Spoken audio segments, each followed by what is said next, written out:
클로드 셰넌의 논문, 통신의 수학적 이론에 대해 설명드리겠습니다.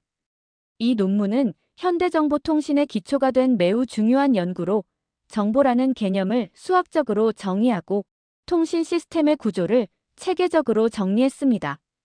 우리가 지금 사용하는 디지털 통신, 데이터 압축, 암호화, 그리고 인공지능의 데이터 표현 방식까지 모두 이 논문에서 출발했다고 해도 과언이 아닙니다. 먼저 통신 이론이 등장하게 된 배경을 살펴보겠습니다. 1940년대 후반, 통신 기술은 급속히 발전하고 있었습니다. 특히 펄스 코드 변조, 즉 PCM과 펄스 위치 변조, PPM 같은 새로운 변조 방식이 개발되면서 신호대 잡음비와 대역폭 사이의 관계가 연구자들의 큰 관심사가 되었습니다.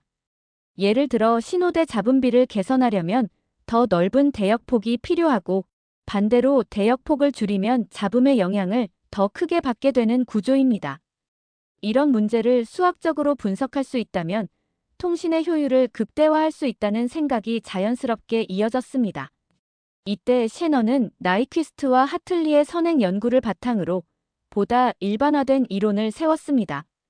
나이퀴스트는 전신 신호의 속도와 채널의 특성 사이의 관계를 밝혔고 하틀리는 정보량이라는 개념을 제시했습니다. 하틀리는 가능한 메시지의 수가 많을수록 정보가 많아진다고 말했습니다. 즉, 선택 가능한 메시지가 2개일 때보다 4개일 때 우리는 더 많은 정보를 전달할 수 있다는 것이죠. 셰넌은 이 개념을 한 단계 확장해 단순히 가능한 메시지의 개수뿐 아니라 잡음의 존재와 메시지의 통계적 구조까지 포함시켰습니다. 그렇다면 통신의 근본적인 문제는 무엇일까요? 셰넌은 명확히 정의했습니다.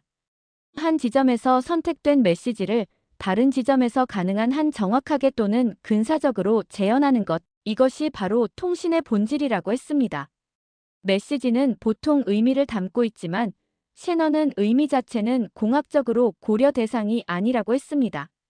예를 들어 오늘은 맑다라는 문장과 내일은 비가 온다라는 문장은 의미가 다르지만 통신 시스템이 다루는 것은 이 둘이 각각 가능한 메시지 중 하나라는 사실입니다. 따라서 시스템은 어떤 메시지가 선택될지 미리 알 수 없기 때문에 가능한 모든 메시지에 대해 올바르게 동작하도록 설계되어야 합니다.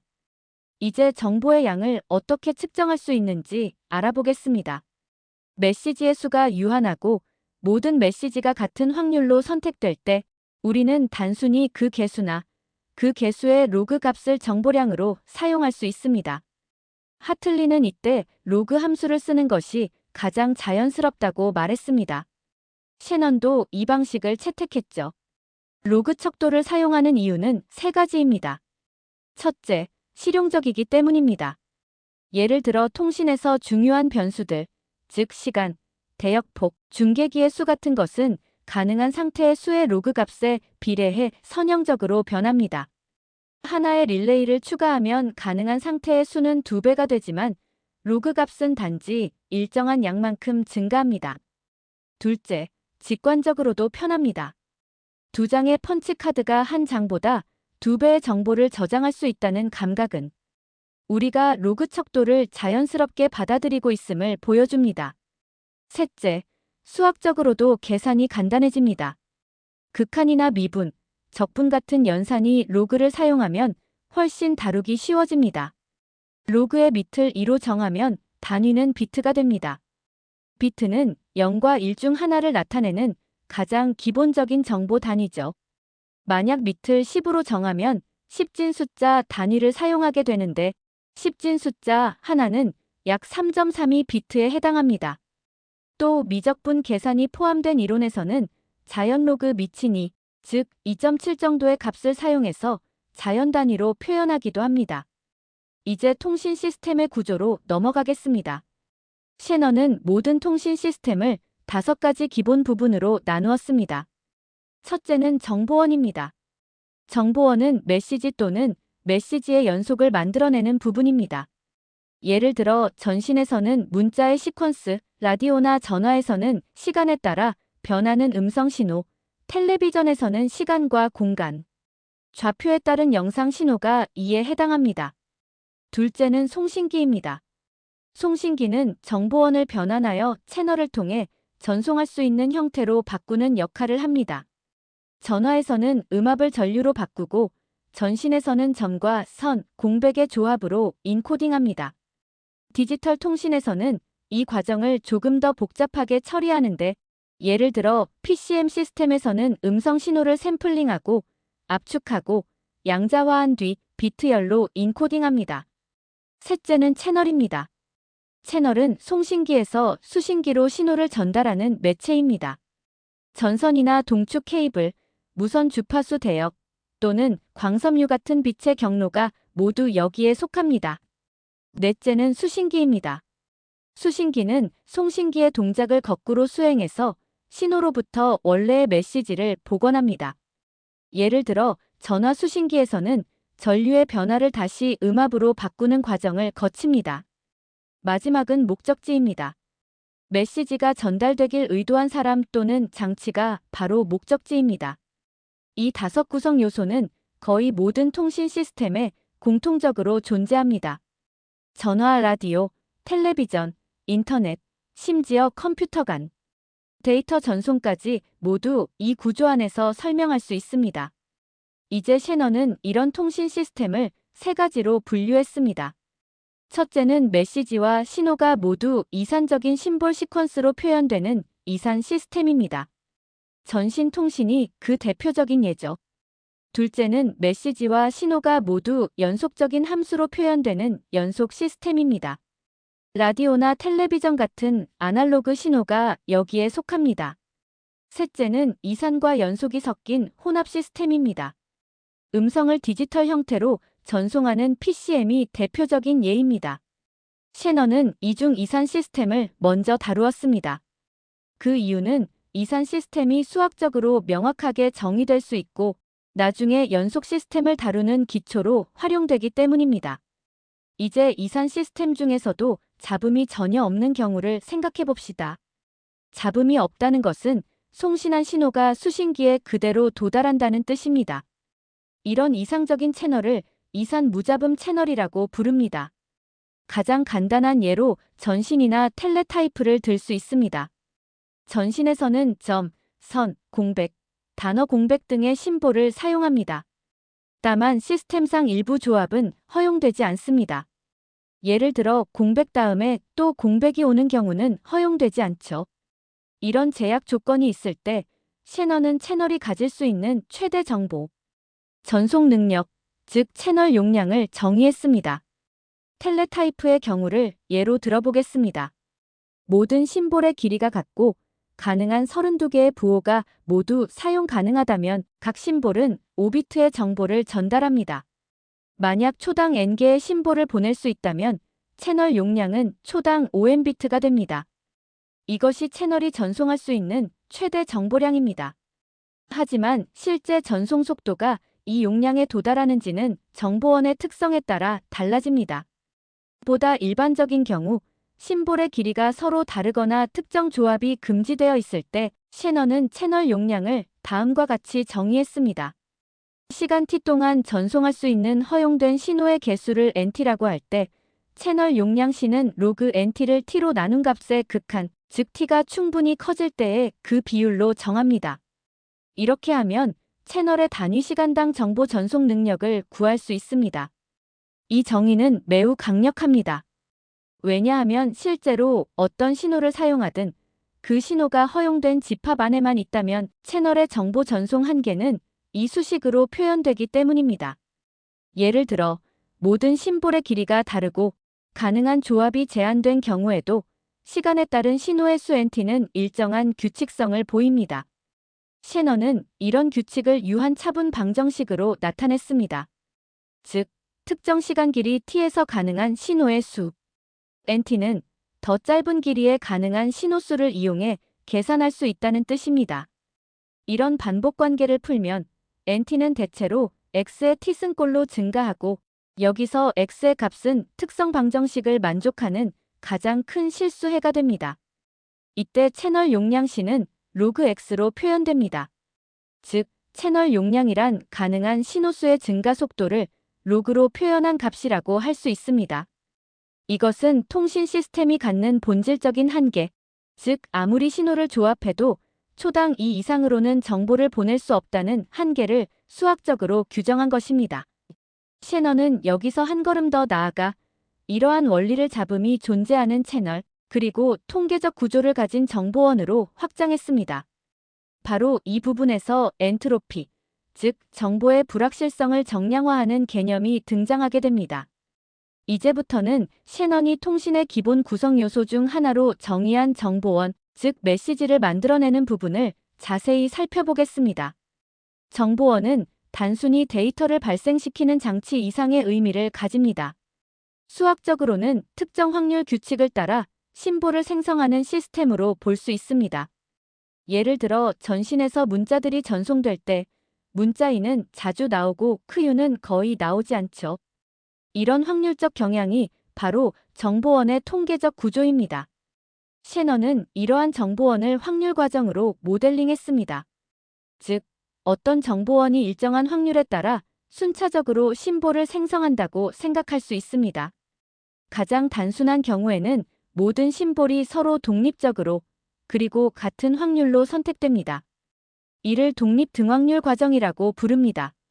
예를 들어 A, B, C, D, 5개의 글자가 각각 0.2의 확률로 나타나는 경우를 생각해 볼 수 있습니다.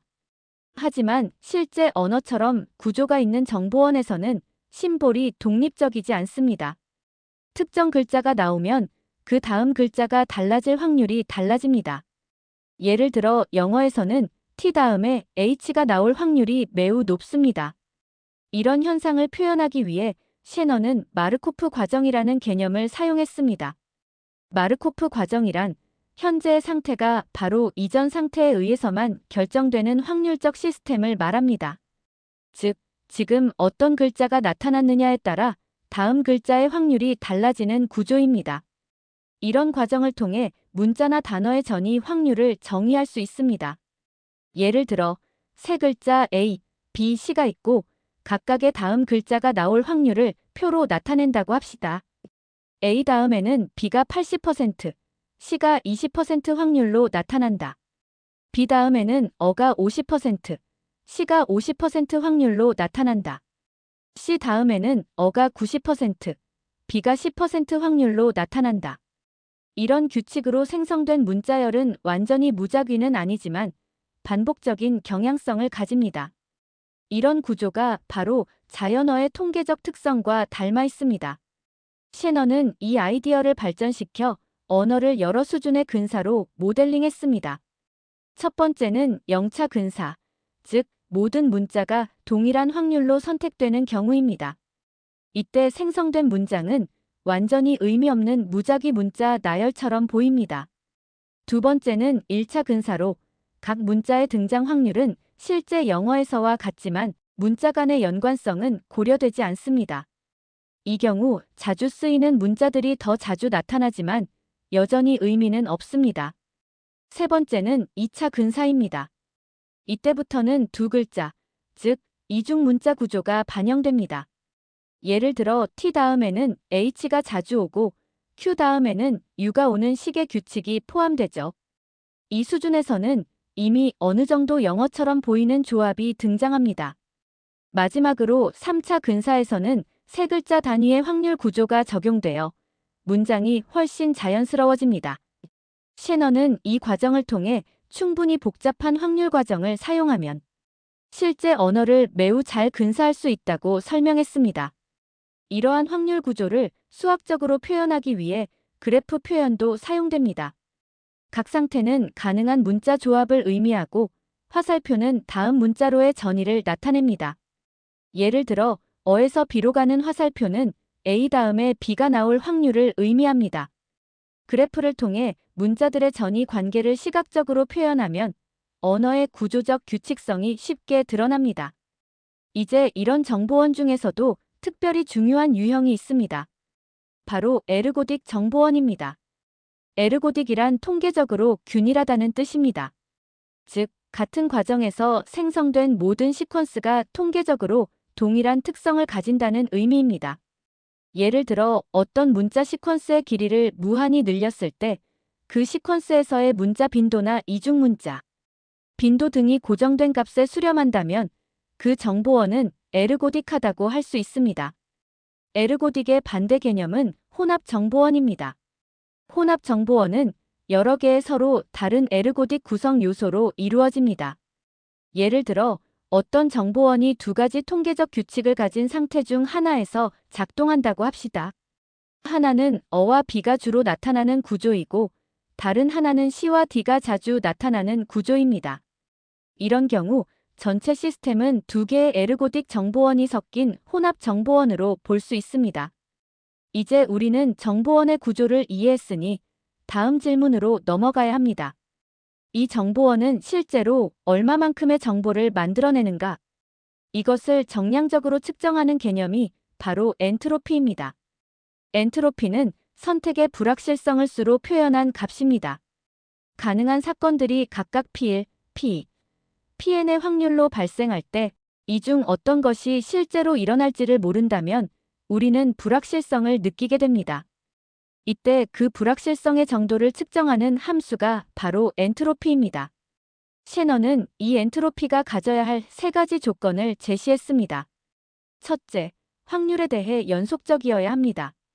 즉, 확률이 조금 바뀌면 엔트로피 값도 조금만 변해야 한다는 뜻입니다. 둘째, 모든 사건이 같은 확률일 때 사건의 수가 늘어나면 엔트로피도 단조 증가해야 합니다. 즉, 가능한 선택이 많을수록 불확실성은 커집니다. 셋째, 어떤 선택이 두 단계로 나뉠 수 있을 때 전체 엔트로피는 각 단계의 엔트로피를 가중 평균한 값으로 표현될 수 있어야 합니다. 이 세 가지 조건을 만족하는 유일한 형태의 함수가 바로 확률. 파이의 마이너스 파이 곱하기 로그 파이를 합한 식입니다. 셰넌은 이를 통해 엔트로피 H를 다음과 같이 정의했습니다. H는 마이너스, 각 확률에 파이 곱하기 로그 파이를 더한 값의 합입니다. 이 식에서 로그의 밑이 2이면 단위는 비트가 됩니다.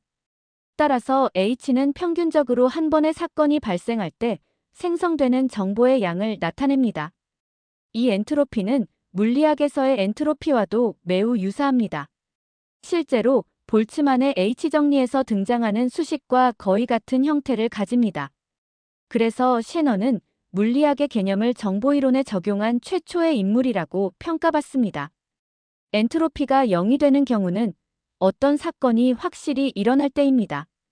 즉, 확률이 1인 사건 하나만 있고 나머지는 모두 0이라면 불확실성이 없으므로 엔트로피도 0입니다. 반대로 엔트로피가 최대가 되는 경우는 모든 사건이 같은 확률로 일어날 때입니다. 이때 엔트로피의 값은 로그 n, 즉 가능한 사건의 수의 로그 값이 됩니다. 이는 직관적으로도 명확합니다. 선택지가 많고 모두 동일하게 가능하다면 우리는 가장 큰 불확실성을 느끼게 됩니다. 이제 이 엔트로피 개념은 정보원이 만들어내는 정보의 평균량, 즉 초당 생성되는 비트 수를 계산하는 기준이 됩니다. 다음 단계에서는 셰넌이 이 엔트로피를 실제 채널의 정보 전송 용량과 연결시켜 얼마나 많은 정보를 손실 없이 전송할 수 있는가를 밝히게 됩니다. 이를 통해 정보이론은 단순한 수학적 정의를 넘어서 모든 통신 시스템의 성능 한계를 규정하는 과학으로 발전하게 됩니다. 이제 엔트로피의 정의를 바탕으로 정보원의 엔트로피가 실제로 어떤 의미를 가지는지 살펴보겠습니다. 앞서 말했듯이 엔트로피는 불확실성의 크기를 나타냅니다. 즉, 어떤 사건이 발생하기 전에 우리가 얼마나 모르는지를 수로 표현한 것입니다. 이때 엔트로피 값이 크다는 건 가능한 선택지가 많고 그중 어느 것이 일어날지 예측하기 어렵다는 뜻입니다. 반대로 엔트로피가 작으면 이미 어느 정도 결과를 예측할 수 있다는 의미죠. 예를 들어 동전 던지기를 생각해 봅시다. 동전이 앞면이 될 확률과 뒷면이 될 확률이 각각 0.5라면 우리는 두 가지 경우를 모두 동등하게 예상합니다. 이때의 엔트로피는 최대입니다. 그런데 동전이 한쪽으로 치우쳐서 앞면이 나올 확률이 0.9, 뒷면이 0.1이라면 불확실성이 줄어듭니다. 앞면이 나올 가능성이 훨씬 높기 때문에 결과를 예측하기가 쉬워지죠. 따라서 이 경우에 엔트로피는 더 작습니다. 셰넌은 이러한 엔트로피를 정보의 기본 단위로 삼았습니다. 엔트로피가 크면 정보원은 더 많은 정보를 만들어내는 것이고 엔트로피가 작으면 정보량이 줄어드는 것입니다. 이제 2개 이상의 사건이 동시에 발생하는 경우를 생각해 봅시다. 예를 들어 2개의 정보원이 각각 사건 X와 사건 Y를 만들어낸다고 합시다. 이때 전체 시스템의 불확실성은 두 정보원의 엔트로피를 더한 값과 같습니다. 다만 두 사건이 서로 독립적일 때만 단순히 더할 수 있습니다. 만약 두 사건이 서로 영향을 주고받는다면, 즉 하나의 결과가 다른 하나의 확률에 영향을 준다면 그 관계를 반영해야 합니다. 이때 등장하는 개념이 결합 엔트로피입니다. 결합 엔트로피는 두 사건이 동시에 발생할 때의 전체 불확실성을 나타냅니다. X와 Y의 결합 엔트로피는 각 사건의 결합 확률에 마이너스 곱하기 로그를 취한 뒤 모두 더한 값입니다. 이 값은 X와 Y가 완전히 독립일 때는 단순히 각자의 엔트로피 합과 같고 서로 연관될수록 작아집니다. 왜냐하면 한 사건이 일어나면 다른 사건에 대한 불확실성이 줄어들기 때문입니다. 이와 관련된 또 다른 중요한 개념이 조건부 엔트로피입니다. 조건부 엔트로피는 하나의 사건이 이미 알려졌을 때 다른 사건에 대한 불확실성이 얼마나 남는가를 나타냅니다. 예를 들어 Y가 이미 알려졌을 때 X의 조건부 엔트로피는 X의 불확실성이 얼마나 줄어드는지를 나타냅니다. 이 개념을 통신에 적용하면 매우 중요한 의미를 얻을 수 있습니다. 송신기에서 신호를 보냈는데 수신기에서 잡음이 섞여 들어왔다고 합시다. 그렇다면 수신된 신호를 알고 있을 때 원래의 신호에 대해 여전히 얼마나 불확실한지를 측정할 수 있습니다. 이때의 값이 바로 조건부 엔트로피입니다. 즉, 조건부 엔트로피가 크다는 건 수신된 신호만으로 원래 메시지를 확실히 알 수 없다는 뜻이고 작을수록 복원하기 쉽다는 뜻입니다. 이제 셰넌은 이러한 엔트로피와 조건부 엔트로피를 이용해 정보의 손실과 정보의 전달을 수학적으로 표현했습니다. 원래 정보원의 엔트로피를 H라고 하고 수신된 신호를 알았을 때 남은 불확실성을 H1이라고 하면 이 둘의 차이, 즉 H 빼기 H1이 실제로 채널을 통해 전달된 정보의 양이 됩니다. 이 차이를 상호정보량이라고 부릅니다. 상호정보량은 두 변수, 즉 송신된 신호와 수신된 신호가 얼마나 강하게 연결되어 있는지를 나타내는 척도입니다. 상호정보량이 0이라면 수신된 신호에서 원래 신호에 대한 단서가 전혀 없다는 뜻이고 상호정보량이 커질수록 수신된 신호가 원래 신호를 더 잘 반영한다는 뜻입니다. 이제 잡음이 포함된 채널을 살펴보겠습니다. 현실의 채널은 완전히 무잡음일 수 없습니다. 전자기 간섭이나 열잡음, 신호 왜곡 등으로 인해 원래 보낸 심볼이 수신기에서 다른 심볼로 잘못 인식될 수 있습니다. 셰넌은 이런 상황을 모델링하기 위해 확률적인 채널을 정의했습니다. 이 확률 채널에서는 각 입력 심볼이 주어진 확률로 특정 출력 심볼로 바뀝니다. 예를 들어 입력이 어일 때 출력이 어로 나올 확률이 0.9, B로 나올 확률이 0.1이라면 이 채널은 잡음이 섞여 있는 상태입니다. 이제 이 채널을 통해 정보가 얼마나 효율적으로 전달될 수 있는가를 묻는 것이 바로 채널 용량의 문제입니다. 셰넌은 잡음이 있는 경우에도 일정한 한계값이 존재한다고 증명했습니다. 이 한계값이 바로 채널 용량 C입니다. 채널 용량은 송신기에서 입력할 수 있는 신호의 확률 분포를 최적화했을 때 송신 신호와 수신 신호 간의 상호정보량의 최대값으로 정의됩니다. 즉, 채널 용량은 입력과 출력이 공유하는 정보의 최대량입니다.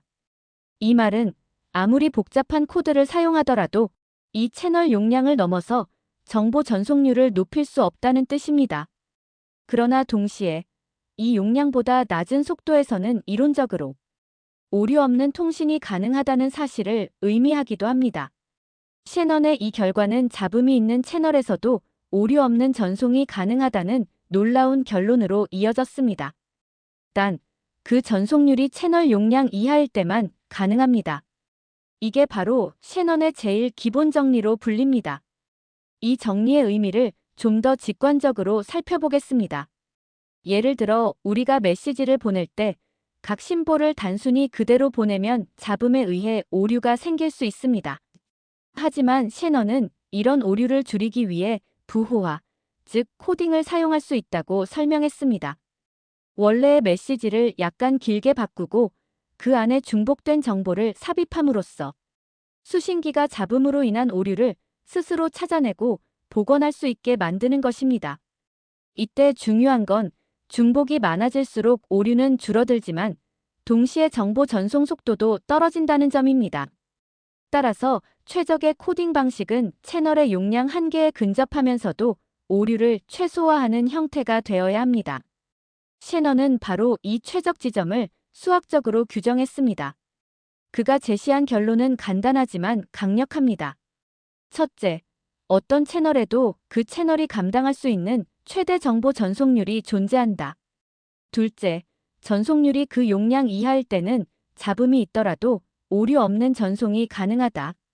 셋째, 전송률이 그 용량을 초과하면 아무리 복잡한 부호화를 사용해도 오류를 완전히 제거할 수 없다. 이 세 가지 명제는 이후 모든 디지털 통신 시스템의 설계 원리가 되었습니다. 오늘날의 인터넷, 휴대전화, 위성통신, 심지어 데이터 압축 기술까지 모두 이 개념 위에 서 있습니다. 또한 셰넌은 정보의 중복성이라는 개념도 제시했습니다. 정보원에서 나오는 메시지는 보통 완전히 무작위가 아니며 일정한 규칙을 가집니다. 예를 들어 영어 문장에서 Q 다음에는 거의 항상 U가 오고 문장 구조에는 문법적 제약이 존재합니다. 이런 규칙성 때문에 실제 정보량은 가능한 모든 문자 조합의 정보량보다 훨씬 적습니다. 즉, 실제 언어의 엔트로피는 최대 엔트로피보다 작고 그 차이를 중복성이라고 합니다. 영어의 경우 약 50% 정도의 중복성이 있다고 알려져 있습니다. 이는 곧 이론적으로 영어 문장을 절반 정도의 길이로 압축해도 의미가 보존될 수 있다는 뜻이 됩니다. 이 아이디어는 나중에 데이터 압축 알고리즘의 핵심 원리가 되었습니다. 이로써 셰넌은 정보량, 엔트로피, 채널 용량이라는 세 개념을 하나의 체계로 묶었습니다. 정보원은 엔트로피의 크기로 표현되고 채널은 용량으로 한계가 정해지며 부호화는 그 두 사이를 연결하는 기술적 매개체로 작동합니다. 그리고 이 모든 것이 잡음이 존재하는 현실적 환경에서도 여전히 유효하다는 점을 수학적으로 증명했습니다. 이제 셰넌의 논문이 후반부에서 다루는 연속 신호의 통신, 즉 연속 채널의 이론으로 넘어가겠습니다. 앞서 살펴본 이산 채널은 신호가 분리된 단위, 즉 심볼로 구성되어 있었지만 현실의 아날로그 통신에서는 신호가 시간에 따라 연속적으로 변화합니다. 전화의 음성, 라디오의 전파, 텔레비전의 영상 신호가 그 예입니다. 이런 경우 신호와 잡음을 모두 시간에 따라 변하는 연속적인 함수로 다뤄야 합니다. 셰넌은 이산 시스템에서 확립된 정보의 개념을 연속 신호로 확장하기 위해 먼저 신호를 통계적인 확률 과정으로 표현했습니다. 즉, 시간에 따라 변하는 신호를 무한히 많은 확률 변수들의 집합으로 보고 이들의 통계적 특성으로 정보를 정의하는 것입니다. 연속 신호의 엔트로피는 이산 신호의 엔트로피와 형태가 비슷하지만 값의 단위가 다릅니다. 이산 신호에서는 가능한 상태의 개수를 세서 로그를 취하지만 연속 신호에서는 상태의 개수가 무한하므로 확률 밀도 함수를 사용해야 합니다. 따라서 엔트로피는 확률 밀도 px에 마이너스 px 곱하기 로그 px를 적분한 값으로 정의됩니다. 셰넌은 이것을 미분 엔트로피라고 불렀습니다. 이 미분 엔트로피는 직접적인 정보량을 나타내지는 않지만 서로 다른 신호 간의 상대적 비교에는 유용합니다. 특히 신호 대 잡음비와 같은 비율을 다룰 때 그 효과가 뚜렷합니다. 이제 잡음이 존재하는 연속 채널을 생각해 봅시다. 셰넌은 잡음을 통계적 특성이 일정한 확률 과정, 즉 백색 가우시안 잡음으로 모델링했습니다. 백색 잡음이란 주파수 전 영역에 걸쳐 동일한 전력 밀도를 가진 잡음을 의미합니다.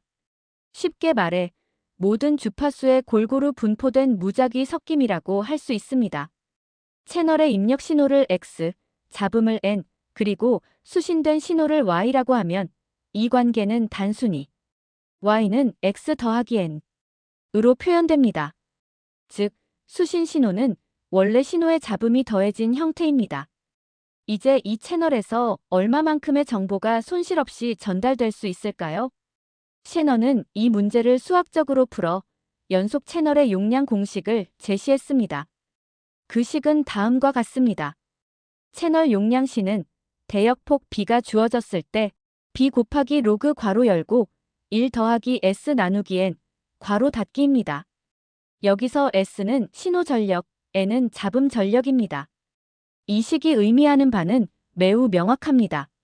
첫째, 채널 용량은 대역폭 B에 비례합니다. 즉, 주파수 범위를 넓히면 그만큼 더 많은 정보를 보낼 수 있습니다. 둘째, 신호대 잡음 B, 즉 S 나누기 N이 커질수록 채널 용량이 증가합니다. 신호가 잡음보다 충분히 강하면 더 많은 정보를 정확하게 전송할 수 있는 것이죠.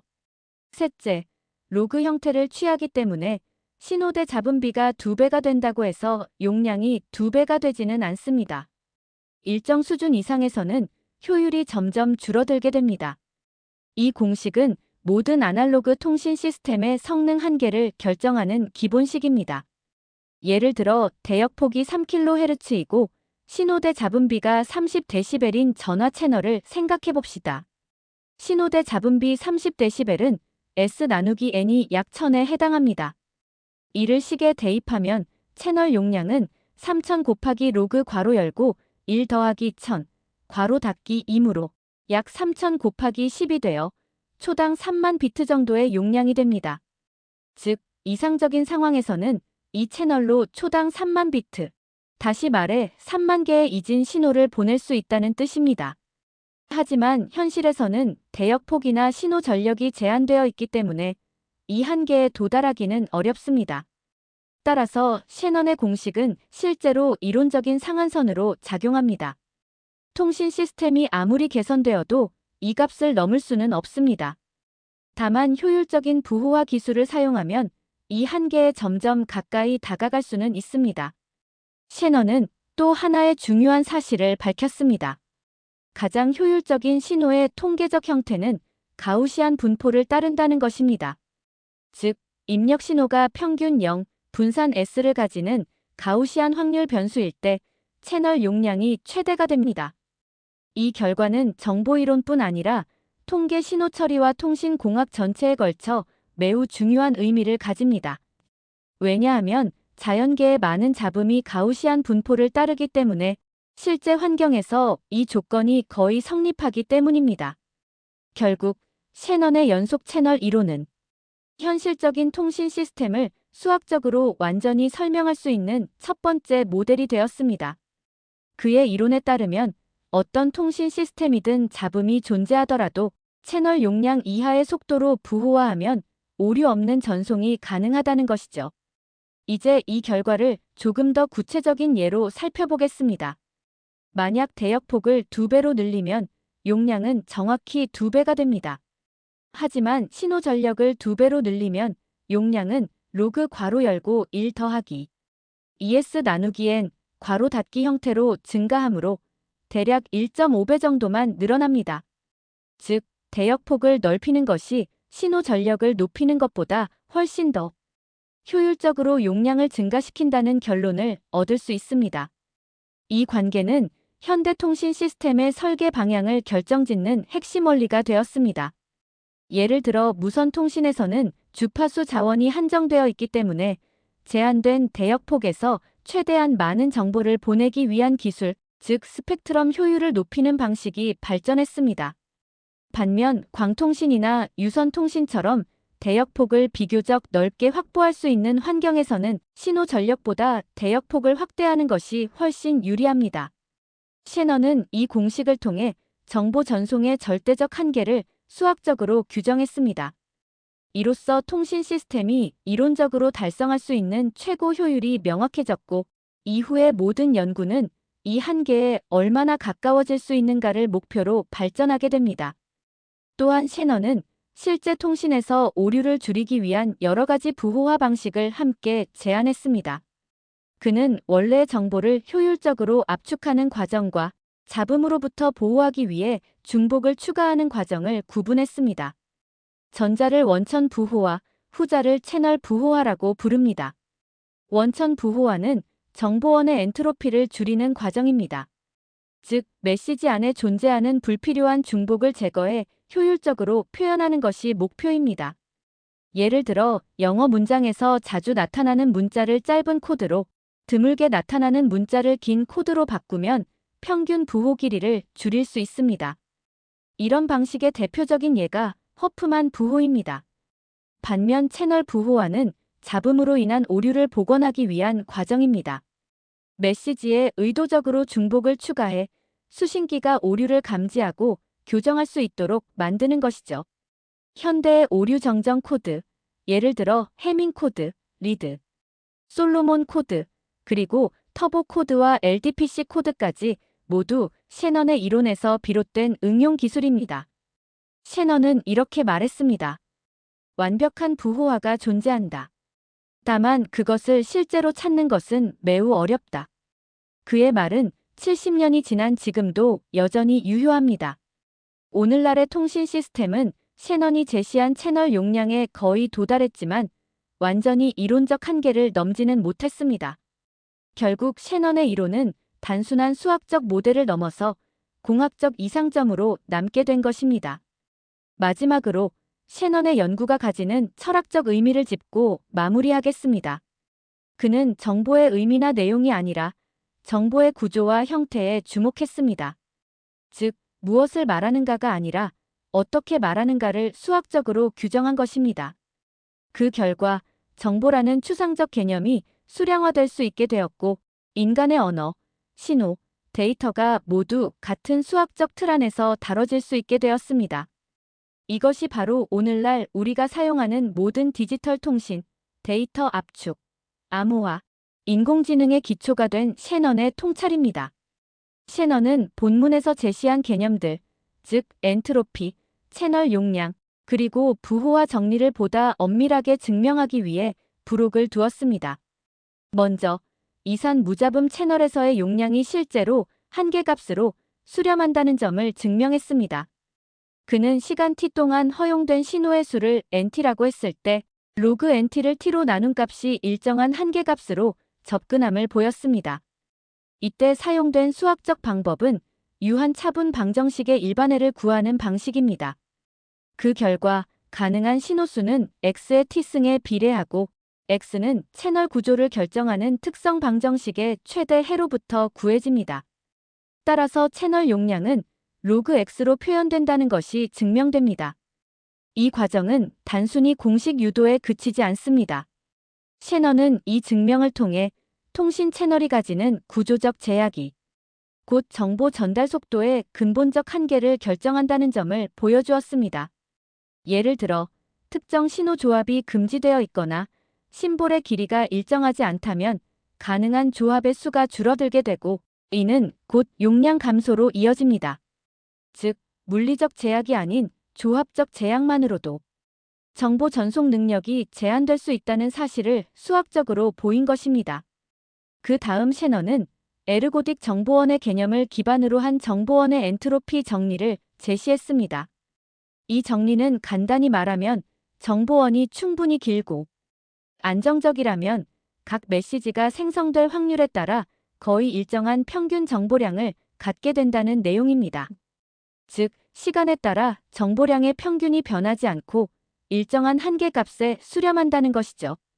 이 정리는 엔트로피를 확률의 기대값 형태로 정의할 수 있음을 보여줍니다. 셰넌은 이를 이용해 평균 부호 길이의 하한을 구했습니다. 정보원이 발생시키는 심볼들을 코드로 변환할 때 아무리 효율적으로 부호화를 해도 평균 부호 길이는 정보원의 엔트로피보다 작아질 수 없습니다. 이 말은 곧 엔트로피가 부호화의 절대적인 압축 한계라는 뜻입니다. 예를 들어 어떤 정보원이 1비트의 엔트로피를 가진다면 평균적으로 심볼 하나를 표현하는 데 필요한 최소한의 부호 길이는 1비트입니다. 그보다 짧게 표현하려면 정보 손실이 발생하고 더 길게 표현하면 비효율이 생깁니다. 따라서 엔트로피는 압축의 최저선이자 동시에 효율적 부호 설계의 기준이 됩니다. 이 결과는 나중에 무손실 압축의 수학적 기초로 이어집니다. 허프만 부호나 아리스메틱 부호 같은 실제 압축 알고리즘은 모두 이 정리 위에서 설계되었습니다. 셰넌은 이 이론을 정보원의 부호화 정리라고 불렀습니다.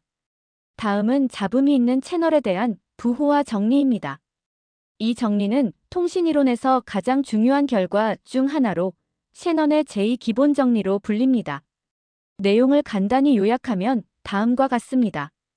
어떤 잡음이 있는 채널이라도 채널 용량보다 낮은 속도로 부호화하면 임의로 작은 오류 확률로 메시지를 전송할 수 있다.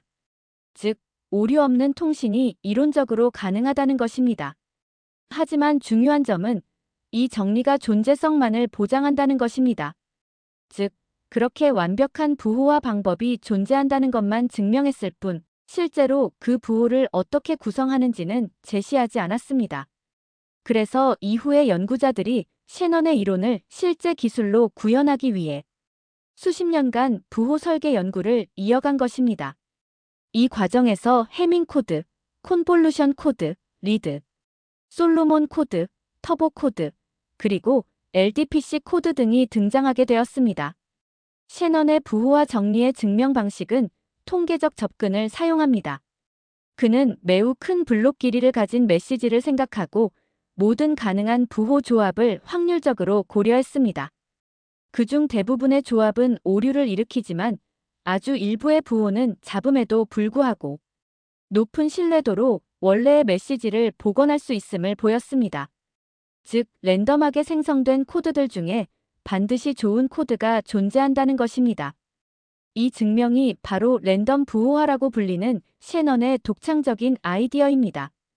이 방법은 이후의 통신 이론에 엄청난 영향을 미쳤습니다. 이전까지는 구체적인 부호 구조를 직접 설계해야 했지만 셰넌은 존재성 증명을 통해 새로운 관점을 열었습니다. 그는 무작위로 코드를 생성해도 충분히 긴 코드라면 거의 완벽한 성능을 낼 수 있다고 설명했습니다. 즉, 최적 부호는 특별한 규칙이 아니라 확률적 선택의 결과로 얻어질 수도 있다는 것이죠. 이 정리는 단순히 통신공학에 그치지 않고 통계학, 컴퓨터 과학, 심지어 뇌과학까지 영향을 미쳤습니다. 데이터의 본질이 확률적이라는 통찰, 그리고 그 확률 구조가 효율과 신뢰도를 동시에 결정한다는 개념이 여기서 출발했습니다. 또한 셰넌은 정보 전송의 효율성을 정량적으로 평가하기 위해 두 가지 지표를 제시했습니다. 하나는 코드의 평균 길이와 엔트로피의 비율로 표현되는 압축 효율, 다른 하나는 채널 용량 대비 실제 전송 속도의 비율로 표현되는 전송 효율입니다. 이 두 효율이 모두 100%에 가까워질수록 이상적인 시스템이 됩니다. 예를 들어 어떤 정보원의 엔트로피가 초당 4비트인데 우리가 사용하는 부호가 평균 5비트라면 압축 효율은 80%입니다. 또한 채널 용량이 초당 10비트인데 실제 전송 속도가 8비트라면 전송 효율은 80%입니다. 이 두 값을 모두 높이는 것이 통신 시스템 설계의 핵심 목표가 됩니다. 부록의 마지막 부분에서 셰넌은 실제 부호화 시스템의 예를 간단히 제시했습니다. 예를 들어 전신 부호, 즉 점과 선의 조합으로 이루어진 모스 부호가 있습니다. 이 부호는 가장 자주 쓰이는 문자 2의 점 하나를 배정하고 사용 빈도가 낮은 문자 크유나 지에는 긴 부호를 배정합니다. 이는 이미 통계적 최적화의 개념을 적용한 예로 엔트로피를 줄이는 방향의 부호화입니다. 셰넌은 이런 기존의 부호들이 자신의 이론에서 제시한 효율적 부호화 원리를 경험적으로 사용한 사례라고 분석했습니다. 또 하나 중요한 점은 셰넌이 정보 이론의 적용 범위를 통신에만 한정하지 않았다는 것입니다. 그는 언어, 유전 정보, 신호 처리, 데이터 저장 등 모든 형태의 정보 전달 현상에 동일한 수학적 구조가 존재한다고 보았습니다. 즉, 신호가 전달되는 물리적 매체가 무엇이든 그 본질은 가능한 선택의 수와 그 확률, 분포로 요약된다는 것이 셰넌의 통찰이었습니다. 결국 부록에서 그는 본문의 수학적 기반을 완성하면서도 정보라는 개념이 공학을 넘어 보편적 원리임을 암시했습니다. 그는 이렇게 말했습니다. 이 이론은 물리적 신호뿐 아니라 어떤 형태의 통계적 구조를 가진 시스템에도 동일하게 적용된다. 이 한 문장은 이후 수십 년간의 정보과학 발전을 예견한 것이나 다름없습니다. 오늘날 컴퓨터 과학에서의 데이터 압축, 인공지능의 학습 구조, 그리고 생물학에서의 유전정보 해석까지 모두 이 틀 안에서 설명됩니다.